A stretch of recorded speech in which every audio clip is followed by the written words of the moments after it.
ಮಹಾಮಳೆಯಿಂದಾಗಿ ತತ್ತರಿಸಿದ ಮಂಗಳೂರಿನ ಪರಿಸ್ಥಿತಿಯ ಬಗ್ಗೆ ಮಂಗಳೂರು ಮಹಾನಗರ ಪಾಲಿಕೆಯ ಸಾಮಾನ್ಯ ಸಭೆಯಲ್ಲಿ ಸದಸ್ಯರು ಆಕ್ರೋಶ ವ್ಯಕ್ತಪಡಿಸಿದರು.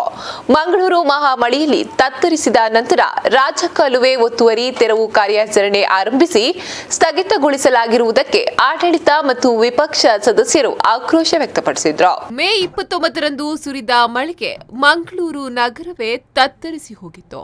ಈ ಕುರಿತು ಗುರುವಾರ ನಡೆದ ಪಾಲಿಕೆಯ ಸಾಮಾನ್ಯ ಸಭೆಯಲ್ಲಿ ಈ ವಿಷಯದ ಕುರಿತು ಸದಸ್ಯರು ಗಮನ ಸೆಳೆದರು.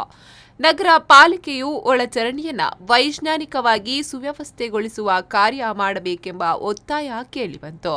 ಕೂಳೂರು ಪ್ರದೇಶದಲ್ಲಿ ರಾಜಕಾಲುವೆಯ ಒತ್ತುವರಿಗೆ ಸಂಬಂಧಿಸಿ 2 ವರ್ಷಗಳ ಹಿಂದೆಯೇ ದೂರು ನೀಡಿದ್ರೂ ಕೆಲಸ ಆಗಿಲ್ಲ ಎಂದು ಪಾಲಿಕೆ ಸದಸ್ಯ ದಯಾನಂದ ಶೆಟ್ಟಿ ಆರೋಪಿಸಿದರು.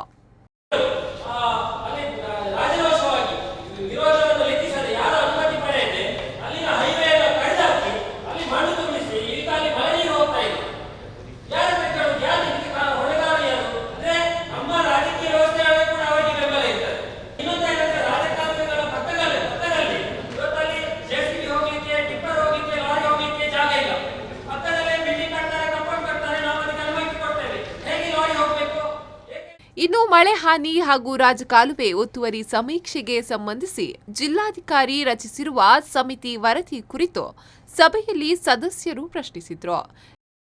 ನಗರದ ಮಾಲೇಮಾರ್ ಬಳಿ ಒತ್ತುವರಿ ತೆರವಿಗೆ ಕೈಗೊಂಡ ಕ್ರಮ ಅರ್ಧದಲ್ಲಿ ನಿಲ್ಲಿಸಲಾಗುತ್ತಿದೆ ಎಂಬ ಆರೋಪವು ಸಭೆಯಲ್ಲಿ ಸದಸ್ಯರಿಂದ ಕೇಳಿಬಂತು. ಇದಕ್ಕೆ ಪ್ರತಿಕ್ರಿಯಿಸಿದ ಪಾಲಿಕೆ ಕಮಿಷನರ್ ಮೊಹಮ್ಮದ್ ನಜೀರ್, ಪಾಲಿಕೆ ವ್ಯಾಪ್ತಿಯಲ್ಲಿ 12 ರಾಜಕಾಲುವೆಗಳು ಬರುತ್ತೆ. ಸಮಿತಿ ಸಮೀಕ್ಷೆಗೆ ಮತ್ತಷ್ಟು ಕಾಲಾವಕಾಶ ಕೋರಿದೆ. ಹೀಗಾಗಿ ಜಿಲ್ಲಾಧಿಕಾರಿಯವರು ಸಮಿತಿ ವರದಿಯನ್ನ ಪಾಲಿಕೆಗೆ ಸಲ್ಲಿಸಿದಾಕ್ಷಣ ಅಗತ್ಯವಿರುವ ಕ್ರಮ ಕೈಗೊಳ್ಳಲಾಗುವುದು ಅಂತ ಸಭೆಯಲ್ಲಿ ತಿಳಿಸಿದ್ರು.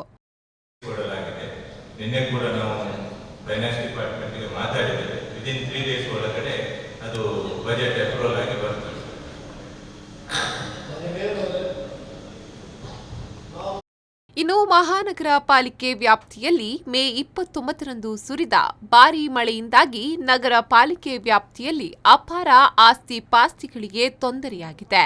ಪ್ರಾಥಮಿಕ ವರದಿ ಪ್ರಕಾರ ನಗರದಲ್ಲಿ 11.07 ಕೋಟಿ ರೂಪಾಯಿ ಮೊತ್ತಕ್ಕೆ ಜಿಲ್ಲಾಧಿಕಾರಿಯವರಿಗೆ ಪ್ರಸ್ತಾವನೆ ಸಲ್ಲಿಸಲಾಗಿದೆ ಅಂತ ಮೇಯರ್ ಭಾಸ್ಕರ್ ಮೊಯ್ಲಿ ತಿಳಿಸಿದ್ರು. 29/5/2018ರಂದು ಪ್ರಕೃತಿ ವಿಕೋಪದಿಂದಾಗಿ ಸಂಭವಿಸಿದ ಕೃತಕ ನೆರೆಯಿಂದಾಗಿ ಸಾರ್ವಜನಿಕರಿಗೆ ಬಹಳ ತೊಂದರೆಯಾಗಿದೆ.